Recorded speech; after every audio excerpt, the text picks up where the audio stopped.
Wow, chapter 40! To kick us off, Leiko's busy bonding with her Mons, but Spriggs is as aloof as ever. And as we take in the scenery, we find that we're actually pretty close to Spriggs' home. I don't know, something about it just says cat. And I like these two's contrast as opposed to Pikachu being kinda just like Mouse Ash. And how this episode reminds me of 39 from the original series, where Satoshi wanted to leave Pikachu behind for making some friends? Anyways, Liko and Roy decide to do some training, as they should. This little sparring match gets pretty heated actually, and in the midst of this match, Spriggs accidentally hurts Liko with her leafage, and you can see just how genuinely shocked she is about it. After all, she did leafage the hand that feeds her. Compiling all this guilt, Sprigatito decides to return home. I think we all knew this would be a fake out episode, but I'm here for the drama. Ludwig oversees this and decides to keep fishing for a few hours, but then right after tells Liko about it. Of course Liko tells after her, and I realize I like these solo Liko episodes because it's much easier to learn about our protagonist. And the breeder, well, you know that crazy cat lady that everyone's always talking about? We found her, and fortunately she recognizes this girl that just broke onto her property, apparently having met Liko in a flashback. It's kinda interesting that Spriggs knew of Liko way before they officially met. She explains that Sprigatito was typically a loner, and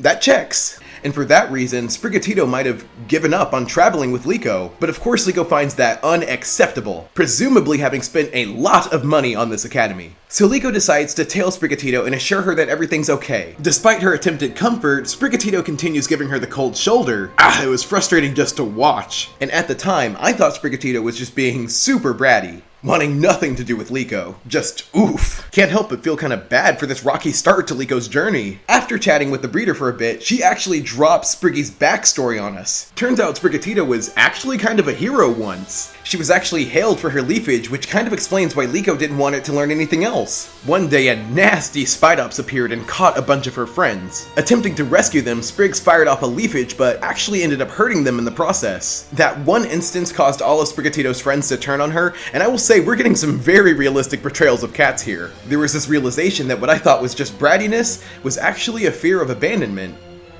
Dang! Liko manages to catch up to her and Sprigatito kind of freaks out again. But this time, Liko reassures her that it's okay she might get hurt. It's worth it if it means they're together. They're partners, and that's that. Okay, I maybe teared up. I just think it's a good message about accepting your loved ones for who they are. Even if things don't always go well, you may get some boops. Soon after, and to Sprigatito's dismay, Spidops makes a return. She hesitates for a moment, reliving her past. Although with some focus and encouragement from Liko, Sprigatito learns Magical Leaf. It's kinda like Leafage, but magical. In classic Pokemon fashion, Spriggy gets to face and overcome her fear, and it's a sweet reward for their renewed bond. Continuing their sparring from earlier, one of the things I like about this matchup is the kids getting to show off their full movesets. Roy with Disarming Voice and Stomping Tantrum, Liko and Sprigatito get to show off their new move and even get the W against Roy. Guys, we may have a budding force to reckon with.